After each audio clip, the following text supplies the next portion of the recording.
This is something I want you guys to hear right from the start, and from as we continue, we'll come back to this, but Jesus carried it all and he finished it. Right? That last verse, when they had crucified him, he was carrying his cross. Simon came, helped him carry his cross, and now he's up there, crucified, nails in his hands. To hear from the cross the weight and the gravity of what he did. That God had a plan. He sent down his only son to live his life, to die on that cross, to clean us from sin, but not only of the sin that time, but the sin from the past, and as well as everything that could possibly happen in the future and in our lives and everyone else's. That was cleansed, because we know sin, the consequence and what it deserves is death. And that's what he took on that cross. And imagine having the nails in your hands, and he probably doesn't even weigh as much as me, but to have all your weight to be felt. The pain it feels to have nails in your hands, and that weight, your own body weight, on those nails. That on that day, he sacrificed himself to give us this ability, this relationship that we could have with God. No more do we see ourselves doing what they had to do in the Old Testament in sacrificing this perfect and unblemished lamb or cow or calf. But for us, it was Christ on that cross who was our sacrifice. That unblemished, perfect lamb. That his blood cleanses of our past sins, present and future. And again, I want you guys to hear this, that he carried all of that himself, and what he set out to do when he came to this earth, he finished it. There was a plan, and it's not like it didn't come to fruition. He completed what God had in store. He completed what he knew he had to do. And so again, as we go through today, to remember, Jesus carried that weight, and he finished what he set out to do. And so the focus again, the title is Weight of That Cross, to kind of transition and look at the beginning verses where we see, as they were going out, they met a man from Cyrene named Simon, and they forced him to help carry Jesus' cross. And to get an idea, if you see at the bottom, that this cross wasn't light. It wasn't made out of cardboard, but it was wood, and you could see the whole cross could weigh well over 300 pounds. And this is something that Jesus Christ was carrying, as well as Simon. That in that day, he was most likely going for Passover, and he was just traveling. And they see him, and they don't ask him like, hey, can you help him carry this? He's kind of struggling. But no, they force him to carry this cross with Jesus. They force him. In Matthew and Luke and Mark, it says they forced him, they made him carry this cross. 300 pounds on his back, dragging it. In that same way, God has called us to bear that cross, calling ourselves Christian and believing in him, to carry that weight. But I'm going to say it now, it's not as burdensome as it may feel at times. It's not as hard as we may feel. Because as I said in the beginning, Jesus Christ carried that weight by himself. He himself carried that for us. And so, if you haven't heard this idea where we bear our cross, where we carry our cross, Multiple times Jesus says it when he was here and doing his ministry. And we're looking at Luke 14:25-7. And you can find these all in your program. I'm going to read. Large crowds were traveling with Jesus, and turning to them, he said, "If anyone comes to me and does not hate father and mother, wife and children, brothers and sisters, yes, even their own life, such a person cannot be my disciple. And whoever does not carry their cross and follow me cannot be my disciple." And the other ones in Matthew and Mark, you'll see that it's carry your cross as well as deny yourself. And that's the focus. And the first point is that we're called to carry this cross with us. And to see all that it entails, calling ourselves Christian isn't a label we can put on the back of our cars and think that that's it. We'll continue driving, we'll continue doing our daily life, and I'm Christian, that's it. But there's so much more weight and importance that comes with calling ourselves Christian. Having faith and believing in Jesus Christ, yes, but there's more to come when it comes to how we think and what we do with our actions and how we live our lives. So again, I want you to think about that. When did you first call yourself a Christian? Whether it be when you were a kid and you grew up in church, or when was that time where you realized my life isn't just a normal one, but I'm living a Christian life. And it clicks. It's almost like night and day, where this is how I used to live, and this is how I see myself living now. Because I want you guys to think about that moment. Because when an idea of carrying our cross is, there's no escaping of what we've done or our past. That's never going to not be a part of us.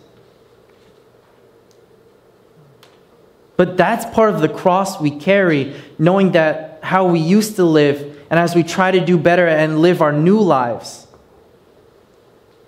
our old lives are always going to be the cross, the burden that we carry moving forward. But as a reminder, Jesus has already carried that load for us, giving this communication on our way and our relationship with God.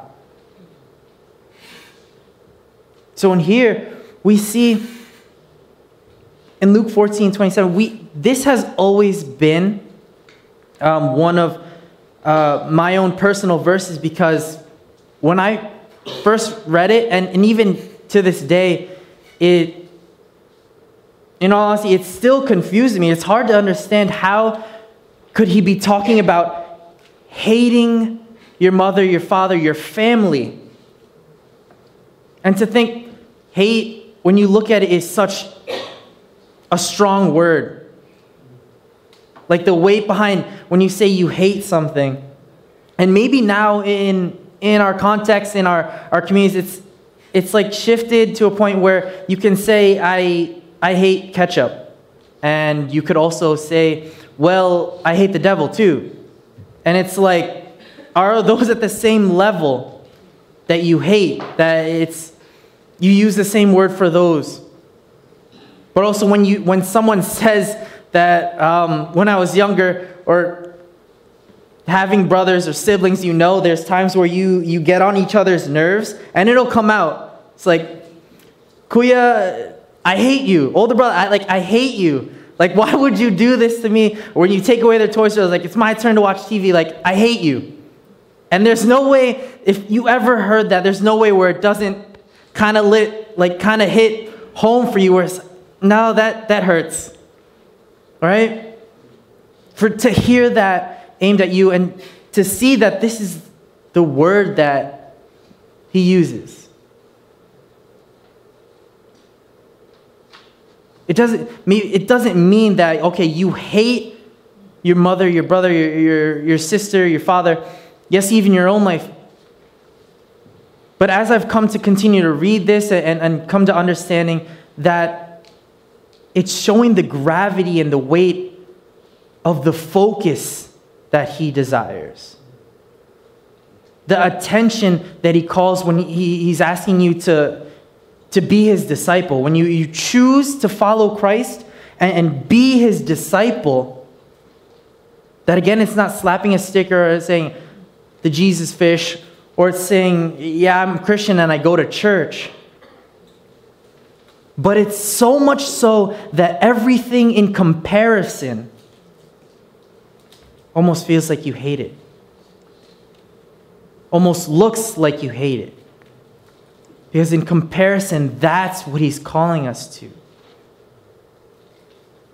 That when we put him at the top, I know when people ask like, oh, what are your top values? Well, it's God, it's family, wealth, whatever it may be lined up. But when you say God first, it's so much further ahead than the other.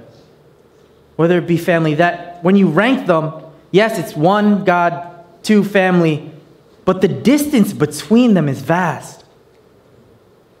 He's so far ahead that it feels and it looks like, hey, hate your mother, hate your father, your brother, your sister, and this. When he calls us to bear this cross, this is the way and the gravity and the importance behind it.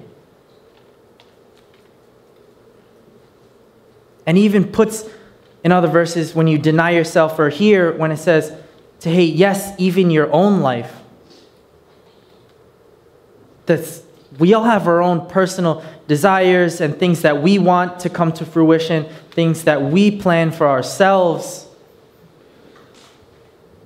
And it's being able to put that aside for what God is calling you to do.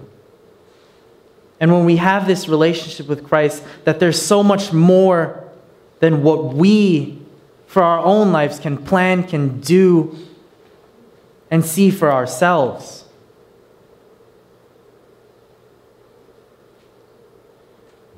So it's being called to carry our cross, to carry this cross, being Christian on a daily basis, that we know at times it's not convenient and it's not comfortable.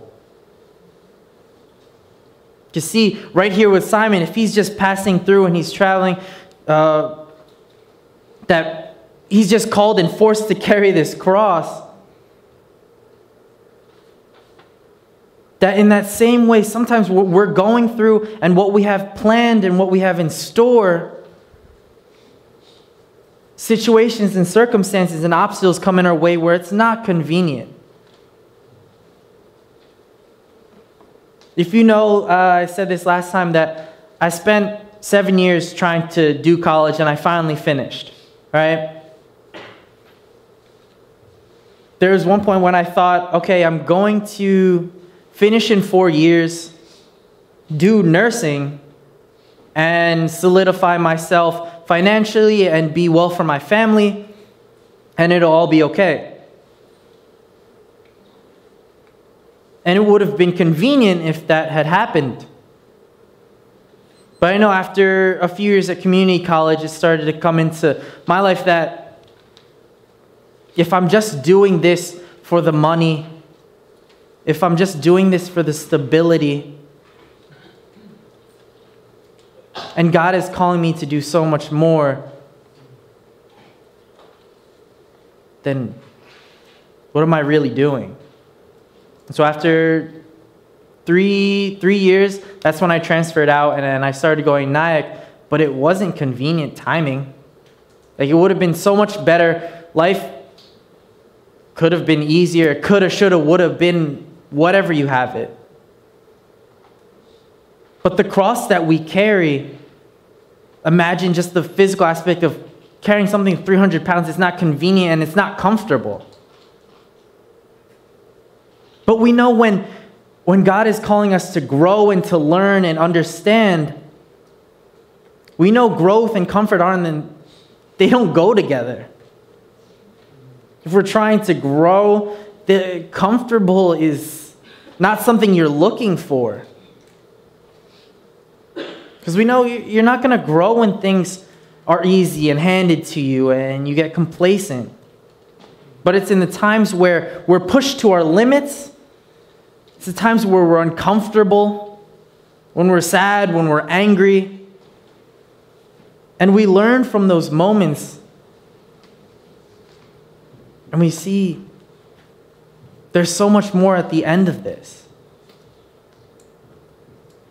So again, carrying our cross isn't comfortable. It isn't convenient at times. But I hope you guys are remembering, and I'm going to say it again, that Jesus carried this cross and he finished what he set out to do.